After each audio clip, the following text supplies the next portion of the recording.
The death of Alexander the Great in 323 BCE marked the end of a massive empire he had built through relentless conquest, spanning from Greece to Egypt and as far east as India. However, Alexander's empire was not built to last without his leadership. He left no clear heir with the authority or charisma to keep his generals united, leading to a protracted series of conflicts known as the Diadochi Wars.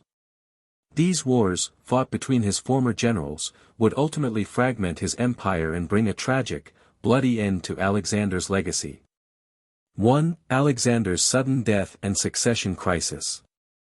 Alexander died in Babylon under mysterious circumstances, and, despite being on the cusp of more campaigns, he left no strong succession plan. His only legitimate heirs were an unborn son, Alexander IV, and a half-brother, Philip III Aridius, who had intellectual disabilities. This ambiguity in leadership created an immediate power struggle among Alexander's closest generals, known as the Diadochi, Greek for successors. Initially, these generals tried to maintain a unified empire under a regency led by Perdiccas, one of Alexander's loyal officers. However, each general controlled different regions and had ambitions of their own, quickly descending into a rivalry that would last for decades. 2. Rise of the Diadochi and the Early Wars. The power struggle erupted into the first of the Diadochi Wars shortly after Alexander's death, as Perdiccas attempted to consolidate power and enforce unity among Alexander's commanders. His efforts were met with resistance from generals like Antigonus, Ptolemy, and Seleucus, who each governed key regions. Perdiccas was eventually assassinated, and his death splintered the empire further. The initial territories became focal points of conflict. Ptolemy took control of Egypt, Seleucus established himself in Babylon, Antigonus controlled much of Asia Minor, and Lysimachus ruled Thrace. Meanwhile, Greece and Macedonia were left under the governance of Cassander.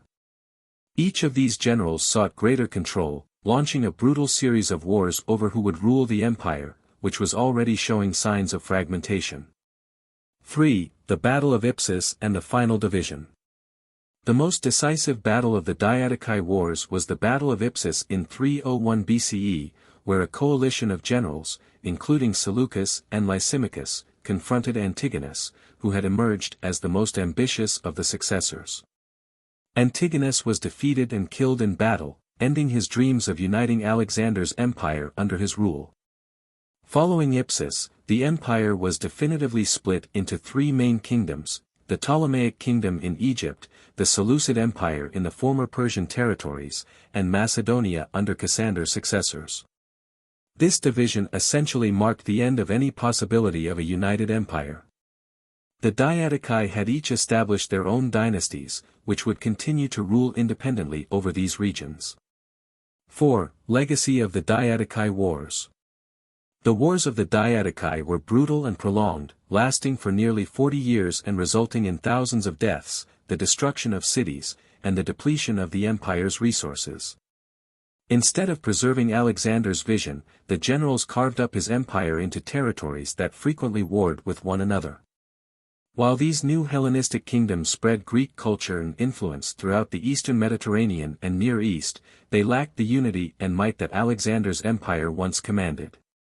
The Hellenistic period that followed was marked by a blend of Greek and local cultures, fostering advancements in science, art, and philosophy.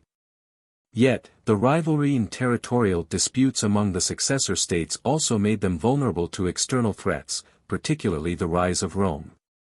By the 2nd century BCE, the Roman Republic began its conquests, gradually subsuming each of the Hellenistic kingdoms and ending the legacy of Alexander's once grand empire.